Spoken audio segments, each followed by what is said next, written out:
माझ्या शालूची पण आठवण झाली. माझा गंमत सांगते बर का. आईचा जो शालू होता तो 9वारी होता आणि नंतर तो जुना झाला. तुला आठवत आहे का हो. तुझा शालू? हो. ही माझी आई आहे. हिचं वय आहे 92. आम्ही जवळजवळ एक 2-3 आठवडे देवयानीच काठपदर हा व्हिडिओ बघत होते आणि आज सकाळी मी माझी मोठी बहीण ताई तिला विचारलं की आपण आईला घेऊन जायचं का. तर आईला आम्ही आज इथे पिकनिक साठी आणलंय. आई तुला कसं वाटलं? मला मिळाला. माझ्या शालूची पण आठवण झाली.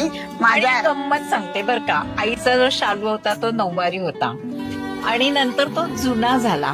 तुला आठवत आहे का हो. तुझा शालू? हो. आणि तो जुना झाल्यावर ना तो पुरामध्ये त्याचा रंग गेला आणि त्याला पुराचे डाग पाण्याचे पडले होते. म्हणून आम्ही त्याला पायोनियर तरी Pioneer. रंग देऊन आला. त्या साडीची घडी कोण घालत होतं?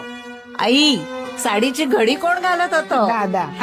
दादा, माझे वडील. अतिशय प्रेमाने ती टोकाला टोक काठाला काठ लावून त्या साडीची घडी घालायचे आणि मग पुढच्या वर्षी परत आई ती साडी हरतालिकेला आणि त्रिपुरी पौर्णिमेला नेसायची. एक आईने सांगितलेली आठवण म्हणजे बायका साडीचा त्याग करत नाही, पण शालू हवा खास लग्नात म्हणून शालू हवा म्हणून आईने लग्नाच्या फक्त 2 साड्या घेतल्या आणि तिसरी शालू, बाकीच्या 2 साड्या नको म्हणाल्या.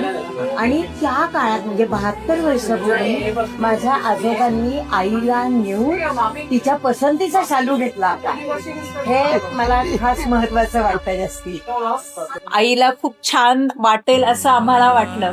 कारण आता ह्या वयामध्ये आनंद हा एवढाच असतो ना, बघणं, आनंद घेणं. त्या दृष्टीने आम्ही आईला आणलं.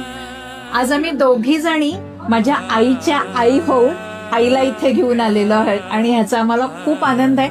आणि सगळ्यात महत्वाचं म्हणजे ना, तो आनंद इथे सार्थ झालाय. इथल्या छान छान कलरफुल आणि प्युअर सगळ्या साड्या बघून खूप आनंद मिळाला. धन्यवाद. तुम्ही माझ्या आईला खूप रिस्पेक्ट देऊन हे घेतल्याबद्दल.